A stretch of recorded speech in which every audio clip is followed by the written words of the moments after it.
ملوت بنا كن هرقاتين أهل الله ساتلايت شرميا ميديا نتورك الرتتاس فميلال جسم سوتشي أو مني في جوار محمد هايو تأرمام كروب كريف أمة أرمو وجين موتما أبا ريبوك سوفتاي ساتران إلى اللام نام ستكن دبر سوبرواد نام سيدورا واي ميديا أكو مريبو جيت دوكا وسو كمنو هكا وسو كمنو هايني كينيا والامت ليتشلو تتيكو أمة كينيا راولت كمنين humna namati kadan duga keenya mul'isu dandeenye alatti aban izaatu basabbisallaachuu osoo jaan biyya teenya galuu dandeenye jechuudha.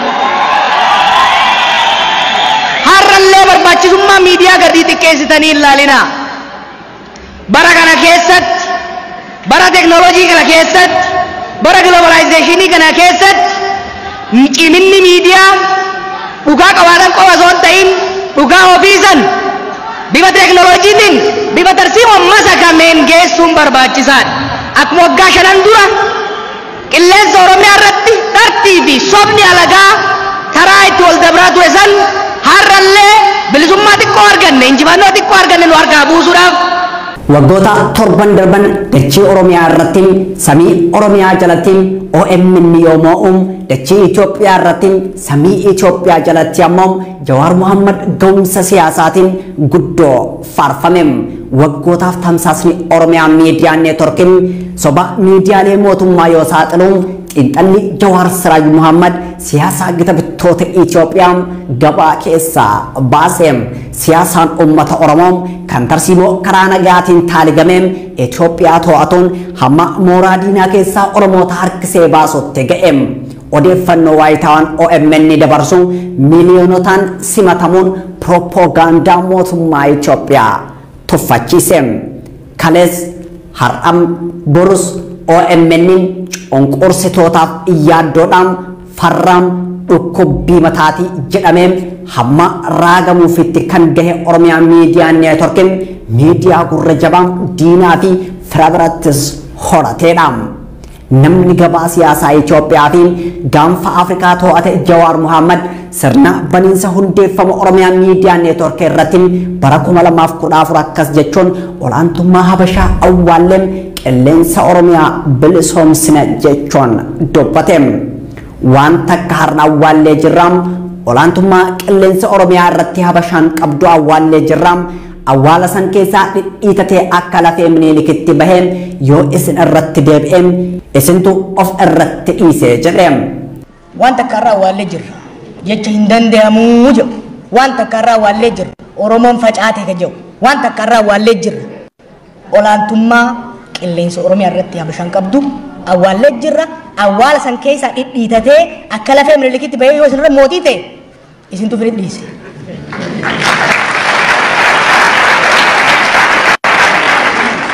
Har'aan erga olaantummaan Habashaa qilleensa Oromiyaa irraa buufameen waggaa 7 ta'eetii jiraam.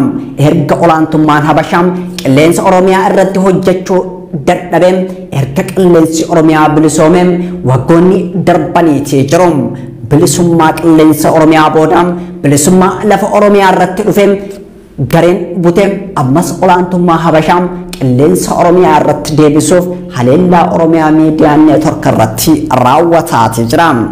Itoophiyaa biyya miidiyaa mootummaa malee miidiyaan uummataa hin jirre keessatti biyya siyaasaa mootummaa malee siyaasaan mormituu hin tarkaanfachiifamne keessatti biyya gaazexeessaa mootummaa malee gaazexeessaan ummataaf hojjetu hidhamee ajjeefamu keessatti biyya qilleensa isii miidiyaaleen Habashaa dhuunfatan keessatti kan yeroo jalqabaatiif qabsaa'ee mootummaa Itoophiyaatiin mormee Oromiyaa miidiyaan neetworkiin bara 2014 Ameerikaa kutaa bulchiinsa Minisootaatti dhalachuun dhalootuma isaatiin ibidda siyaasaa mootummaa Itoophiyaatti kan qabe miidiyaan miiliyoonota dammaqse OMN miidiyaa waggoota 7 darban mootummaa Itoophiyaatti yaaddoo guddaa ta'eedha. Dhaadannoo jalqabaan qilleensa Oromiyaa olaantummaa halagaarraa bilisoomsina jedhuun olaantummaa habashaa ummata oromoof oromiyaa dhuunfatetti kan gad bahe OMN mana qabsaa'onni gamtaan mootummaa Itoophiyaa irratti duulaan ta'e.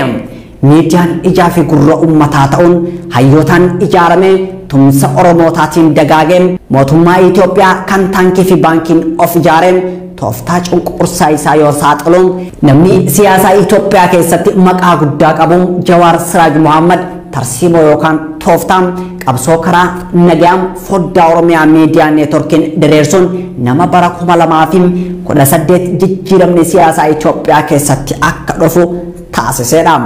Dhalachuun Oromiyaa miidiyaa neetworkiin geggeessummaa Jawaar Mohammadii fi gamtaan hayyoota Oromoo fi fincilli ummata Oromoo walitti qindoomuun mootummaa Afrikaa keessatti abbaa irree fi humna waraanaa cimaa qaba jedhamee dubbatamu addawaawii kan TPLF'n durfamu boqqise.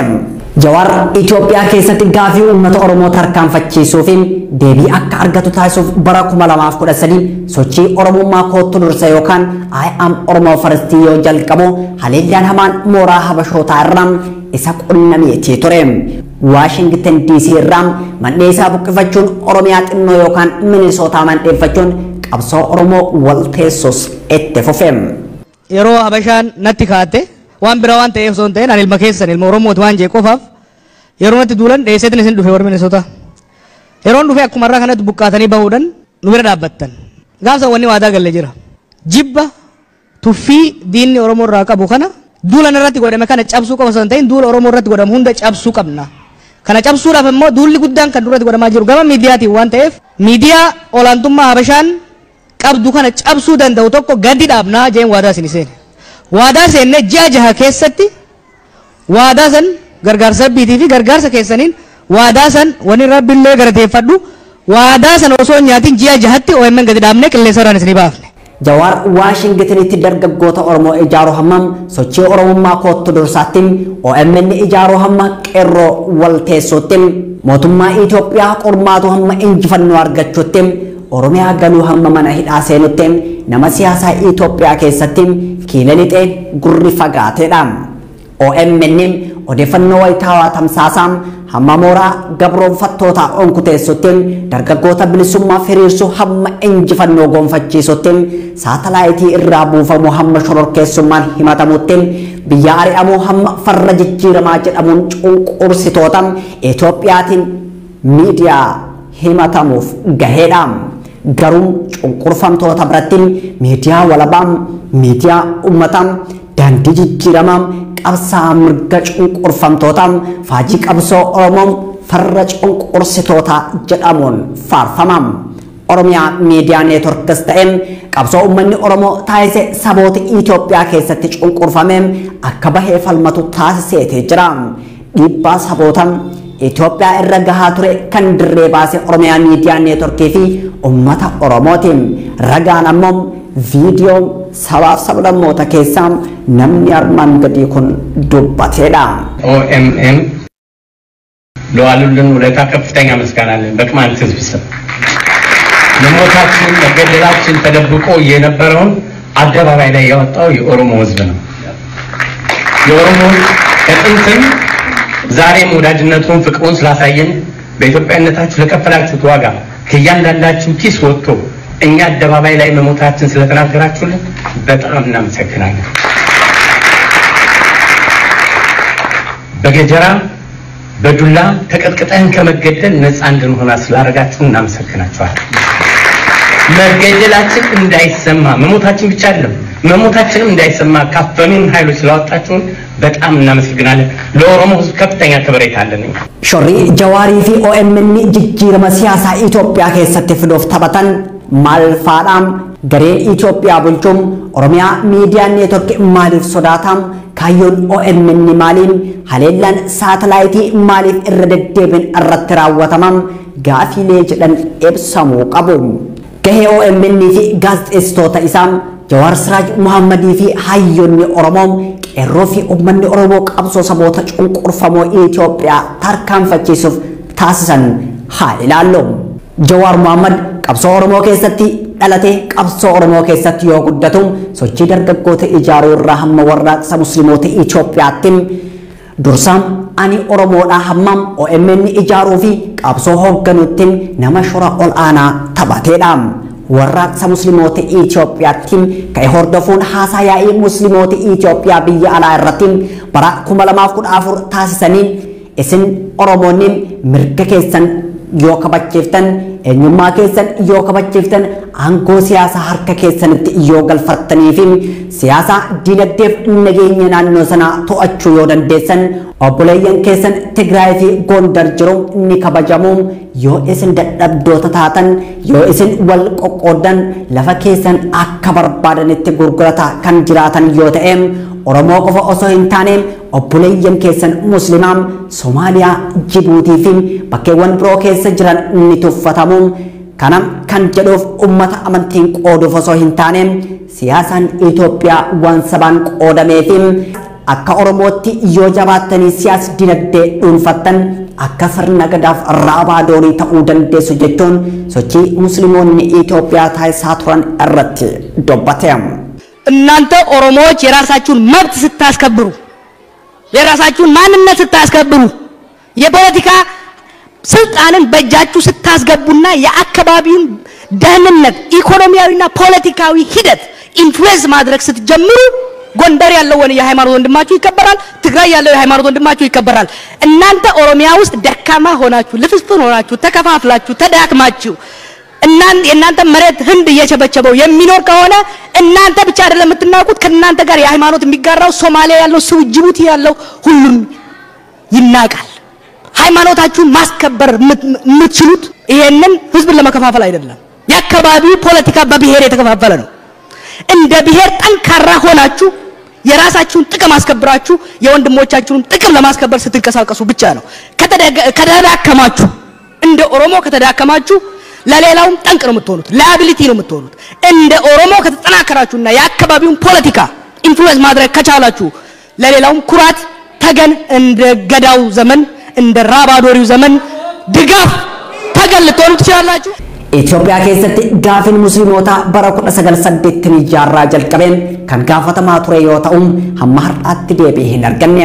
Dhaamsi Jawaar Siraaj Muhammad dhaameen amantiin namaa kan kabajamuu danda'u yoo eenyummaan sabootaa kabajamee fi biyya isaanii irratti saboonni mirga ofiin of bulchuu yoo argatan qofa jechuun biyya keessan irratti eenyummaa keessan akka kabajamuuf dursa qabsaa ergaa jedhu dabarse. Itoophiyaa ilaalcha nugusootaatiin dhiiga sabootaa irra dhaabbatte keessatti furmaanni akka sabaatti jabaatanii dhaabbachuuf siyaasaa fi dinagdee impaayera Itoophiyaa keessa jiru dhuunfachuu qofatu nama kabachiisa. Sochii Oromummaa dursuu booda beekumsaa fi qabeenyi Oromoo walitti dhufuun qabsoo Oromoo utubuu qaba ejjannoo jedhu kan qabate Jawaar miidiyaa har'a summii diinatti ta'e miidiyaa OMN jedhamu ijaaruu deemna. Gabrummaan guddoon gabrummaa qawwee osoo hin taane gabrummaa sammuu namaa irratti hojjetameedha. Uummanni cunqurfame yeroo nuti namaa gadi gabroonfattootatu nu caalaa aboo Oromoon wal hin taatu kan jedhu san cabsuu barbaanna. Gabrummaa sammuu kana garagalchine Oromoo akka ijoollee teennaa sanitti Amaarri ammoo likki inde Oromoochuu akka jedhu barbaanna jechuun OMN ijaaruu jalqabuuf waada seenem. Hawaasni Oromoo diinagdeedhaan leecalloodhaan hayyoonni hogeeyyoonni Oromoo immoo beekumsa qaban saniin tajaajiluu qabanii namoonni akka kiyyaa kun immoo kawacee iyyee nama waliif fiduu danda'u beekumsaaf qabeenya Oromoo kana waliif fidee jara kana gargaaruu qaba jenneeti waan Oromiyaa miidiyaa neetwork jaamu ka televezyiina of keessaa qabu ka raadiyoo of keessaa qabu gama weebsaayitiin ka dabru tokko dalaguuf deemna. Kana hoggaa jennu waan olola habasha irratti qofa osoo hin tahin waan isaan qaban kana qulqullinaan kan caalu quality dabarsuun kan caalu dalaguu barbaanna. Kana wanni goonuuf maali?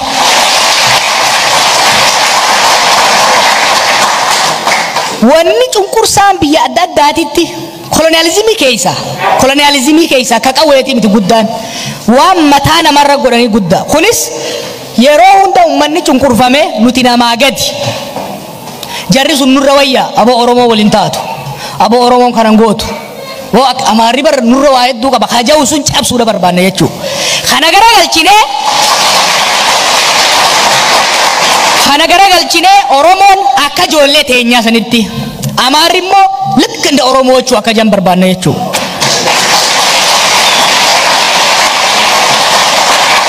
kana waggaa jennu gama miidiyaa qofaanii miti baratan akka oromoo dalagatan akka oromoo falmatan akka oromoo miidiyaa qabaatan akka oromoo oromoonis akka jettu warri ollaatis akka jedhu naftanyaanis akka jettu barbaanna.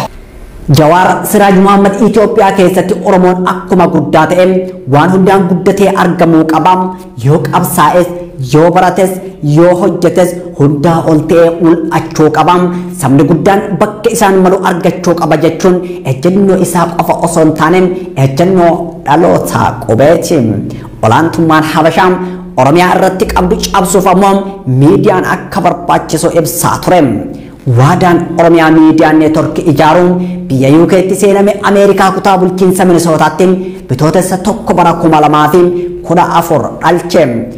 Har'a irraa eegalee olaantummaan ilmaan Habashaa Oromiyaa irratti qabdu cabee qilleensa Oromiyaa bilisoomsinee jirra. Bilisummaa qilleensa Oromiyaa irratti finne akka gara dachee Oromiyaatti ceetuun dirqamni keessan jecha jedhuun kan Jawaar Siraaj Muhammad ture. Har'a eegalee qilleensa Oromiyaa irratti olaantummaan ilmaan alagaadhaa ummata keenya irra qabdu cabe.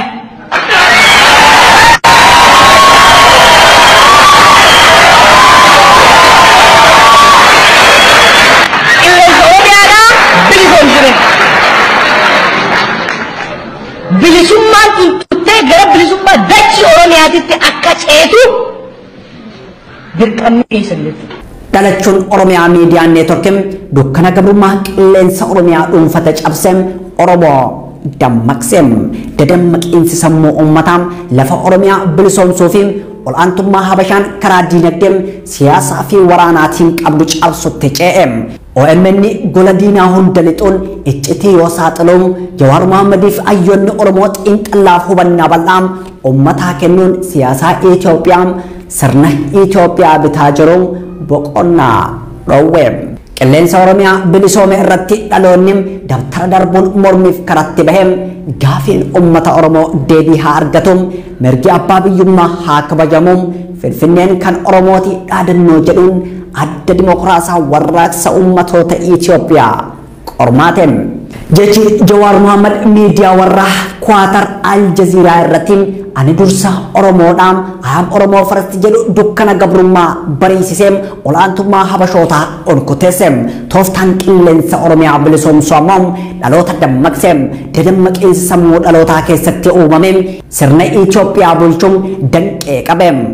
Oromiyaa miidiyaa neetworkiin miidiyaa sabboonummaa Oromootiin faayameen Oromoo leellisuu fi gabrummaa buqqisuuf ijaarameen jala Oromoon hiriireen qabeenyaan tin'isuu jalqabe. Gaafii uummanni Oromoo Itoophiyaa keessatti gaafatu gaafii eenyummaa, gaafii abbaa biyyummaa fi gaafii dimokiraasiiti. Oromoon Itoophiyaa keessatti eenyummaan isaa kabajamee fi aadaan afaan amantiin isaa dagaagee jiraachuun gaafii uummata Oromooti. Qabiyyeen lafa Oromiyaa bitaa mirgaan saamamu akka deebi'uu fi dimokiraasiin gadaan qajeelfame Itoophiyaa keessatti akka bu'uureffamu kan jedhu gaafii uummata Oromooti. Gaafii uummata Oromoo kana Oromiyaa miidiyaa neetworkii qilleensa irra oolchuun gabrummaa sammuu uummataa qabde bilisoomse. Yoo kana hin ta'in ammoo Oromiyaa walabaa ijaarrannaan of dandeenye biyya keenya dhaabbannaanis kayyoo qabsoo uummata Oromooti. Mormii fi qabsoo wayyaanee irratti bara 2014 irraa jalqabeen hamma bara 2018 adeemsifamaa tureef xiinxallaan siyaasaa Jawaar Muhammadii fi OMN adda durummaan maqaan isaanii ol ka'ee mul'ata. Wayyaaneen sagalee qilleensa Oromiyaa bilisoomsee fi ibidda warraaqsaa itti qabe dhaamsuuf diishii guuruu hamma haleellaa saatalaayitiitti hojjetaa turte. Haleellaan saatalaayitiin yeroo 29 Oromiyaa miidiyaa neetworkiitti bulchiinsa wayyaanee jalatti raawwate hin milkooyne. OMN ittisuun hin danda'amne. Ibidda warraaqsaa dhalootaan itti qabates ofirraa dhaamsuu hin dandeenye. Waggoota kurnan darban qabsoo bilisummaa sabootaa mirkaneessuu fi Itoophiyaa dimokiraatessuu keessatti hoogganummaan Jawaar Muhammadii fi qeerroo Oromoo adda dureedha. OMN ammoo karaa hoogganummaa fi tarsiimoon qabsoo ittiin dabarsan ture. hangamoo milkiin duubatti deebi'us imalli walqixxummaam bilisummaam abbaa biyyummaam dimokiraasii fiduu dhiigaa fi lafee qeerroo Oromoo boolla guuteetiin Itoophiyaa keessatti milkaa'e. Riiformii siyaasaa fi dinagdee Itoophiyaa keessatti dhufeef abbaa qeerrooti kan jedhamuu fi inni ammoo ani obboleessam qeerrooti kan ofiin jedhu Jawaar Mohaammed dabalteen hayyoonni Oromoo isa wajjin hojjetaa turanii fi OMN qaamota adda dureedha. Jijjiirama kanaaf Oromiyaa Miidiyaa Neetworkii qabsaa'ee jira, aarsaa barbaachisu kafalee jira. Itoophiyaa dimokiraatota ijaaruu fi qilleensa Itoophiyaa olaantummaa miidiyaa mootummaa qofaan dhuunfatame bilisoomsee jira. OMN uummata Oromootiif ijaa fi gurraan qabsaa'aadhaan ilmaam OMN meeshaa jabana qabsoo Oromootiin Oromoof dhalateem Oromoon dhalateem Oromoof hojjeteem bu'aa barbaachisu argamsiise jedhamee fi ragaan bahamee fi jira. OMN Jawaar Abajii bara 2018 gara biyyaatti yoo deebi'u Jawaar Mohaammed hagayya 6 bara 2018 gara biyyaatti galuun sirni eebba Oromiyaa Miidiyaa Neetworkiin handhuura Oromiyaa Finfinneetti taasifame. Jawaar guyyaa kana biyyatti galuu kan filateef guyyaa guutuu Oromiyaa keessatti qabsoon cimaan adeemsifamee fi namni baay'een itti wareegameedha. Hagayya 6 bara 2016 ta'uu isaatiin guyyaa seena qabeessa. Guyyaa kanatti wareegamtoota kenna yaadachuu fi maatii isaanii jajjabeessuudha jechuun BBC Afaan Oromootti himeetii ture. Eebba Oromiyaa Miidiyaa Neetworkii irratti pirezidaantii bulchiinsa mootummaa naannoo Oromiyaa yeroo saniin Dr. Lammaa Magarsaa haasaa taasiseen Jawaar Mohaammadii fi OMN qabsaa'ota saba Oromooti jechuun leelliseetii ture.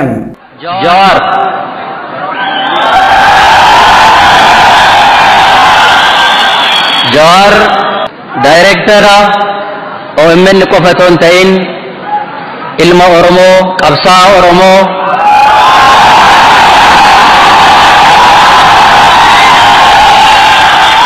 Jawaar Mohammediif hundaa ol hunda caalaa jaalala obbolummaa isaaf qabu isin fuulduratti ibsuufiin barbaada.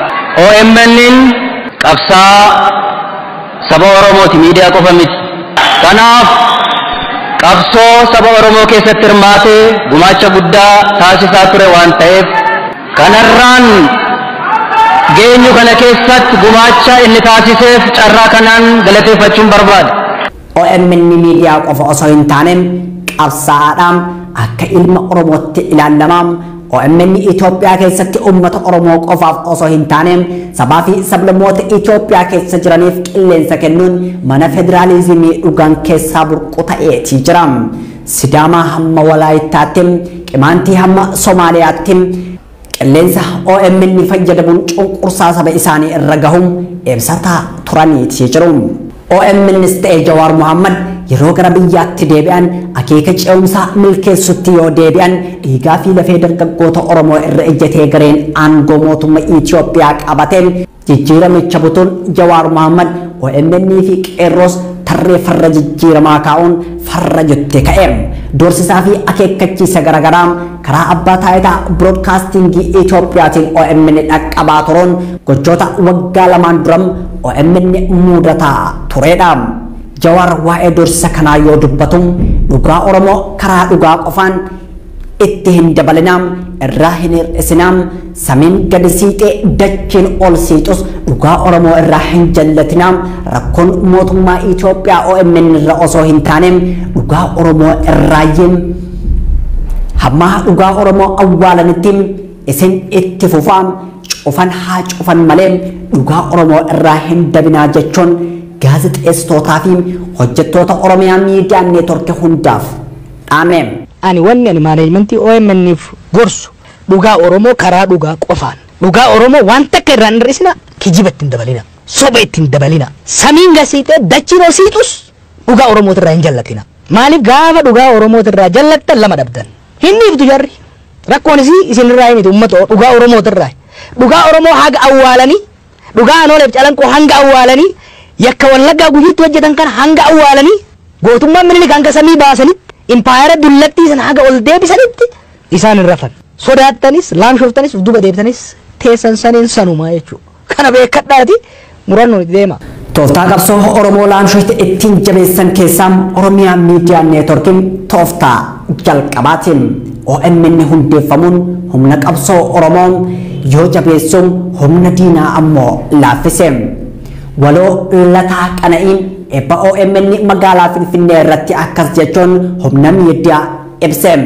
Warri miidiyaa qabu dhugaa keenya awwaaleem saba guddaa hammas gahu addunyaan nu wallaaleem mallattoodhaan gungumna qooqa keenya gad qabneem waan addunyaan itti jiru meenaannessaa ilaalaam diiguufis ijaaruufis miidiyaan matarayyaasa caala jechuun ibsem.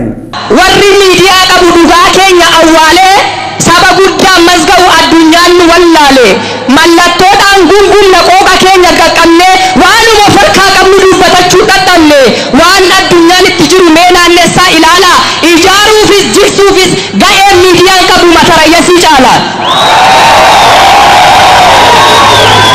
Abboon ibaataa signee kallattii hundumaarraa aaxinnaatiyyuu malee miidiyaa sabaa ta'an nuti soorachaa jirra. Isaan keessaa inni tokko keessummaa guyyaa har'a OMN. Waggaa 4 fuuldura qilleensa Oromiyaa bilisoomsuuf akkuma waadaa gale dhufe kunoo OMN gaaraaf tulluurra taalee eebba jaarsaan urgaa'ee dhadhaa jersaa dibatee uggura diinaa mo'ee ukkaamsaa injifatee. Empire Itoophiyaa keessatti haqa uummanni cunqurfame qabu dhoksuuf miidiyaalee cunqurfamtootaatti yeroo hir'isuun Itoophiyaa eenyummaa qeenxee qabdu ijaaruuf miidiyaa cunqurfamtootaa fi hooggantoonni cunqurfamtootaa haleellamuu qabu jechuun amanam. Oromiyaan Miidiyaa Neetworkiin miidiyaa riiformii siyaasaa Itoophiyaa keessatti fiduuf shoora olaanaa taphateem farra jijjiiramaa ta'eem mootummaa Itoophiyaatiin haleellaan saatelaayitii yoo irratti raawwatamu kun kan jalqabaati miti. OMN hundeeffama isaa irraa kaasee sirna wayyaaneen durfamu jalatti yeroo 29 haleellaan saatelaayitii irratti yoo raawwatu sirna biltsiginnaa jalatti yeroo 3 ol irratti raawwateeti jira. Garuu haleellatu irratti raawwatame malee OMN cabuu hin dandeenyam. Oromiyaa Miidiyaa Neetworkiin ummataan ijaaramee ummataaf hojjeta waan ta'eef saatelaayitii kana irraa yoo buusan kan irratti deebuun haqa ummata isaa karaa haqaa qofaan hojjetaati jira. Haacaaluu ajjeesanii OMN yoo biyyaa baasan Jawaar Muhammad dabalatee hooggantoota Oromoo mana hidhaatti darbaniin ta'us OMN haqa lallabuu hin dhiifne qabsoon ummata Oromoos hin dhaabbanne. Mootummaan Itoophiyaas kan OMN biyyaa baasee qabsaa'ota Oromoo hidheen Haacaaluu Hundeessaa ajjeeses damtaa siyaasaa isaa nagaa fi tasgabbiin kabachiifachuu hin dandeenye.